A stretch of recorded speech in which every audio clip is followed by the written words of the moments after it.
L'épisode de C'est ici que ça se passe est le troisième d'une série de 4 consacrés aux paroles rapportées. Nous étudierons aujourd'hui le discours ou style indirect libre. Pour commencer, 2 rappels. Un premier consacré au discours au style direct. Nous avions étudié ce petit passage que je prends la peine de relire et d'analyser très rapidement. Avec un petit sourire en coin, il lui souffla. La dernière leçon ne t'a pas suffi.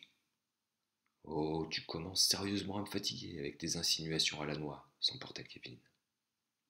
Le discours direct, nous l'avons vu, permet de reproduire les paroles telles qu'elles ont été prononcées, avec les marques orales, le lexique qu'utilisent les personnages.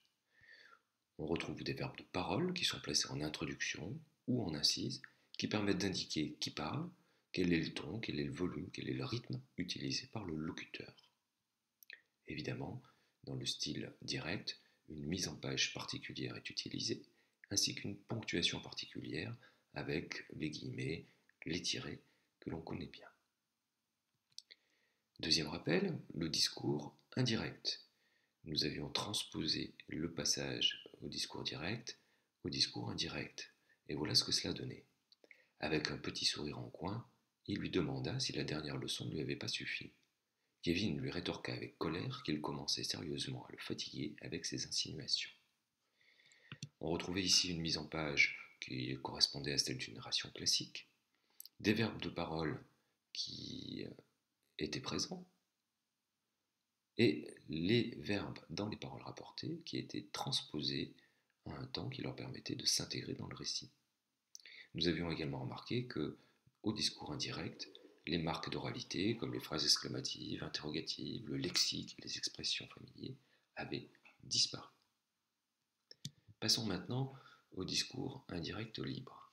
Et voilà une troisième transposition du passage que nous avions étudié jusqu'à présent. Il le regarda avec un petit sourire en coin. Sa dernière leçon ne lui avait-elle pas suffi? Kevin grimaça de colère. Oh, il commençait sérieusement à le fatiguer avec ses insinuations. Les paroles rapportées sont donc présentes, en bleu ici, mais nous remarquons qu'il n'y a pas de verbe introducteur. Les paroles sont donc complètement intégrées à la narration.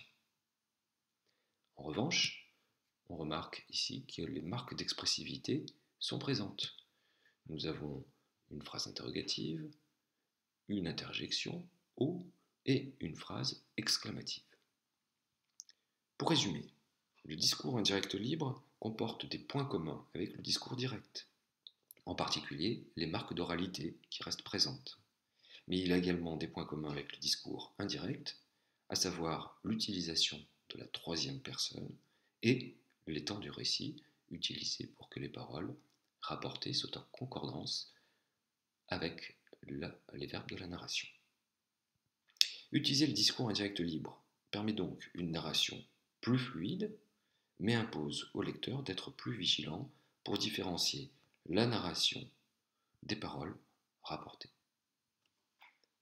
Voilà, c'est terminé pour cet épisode.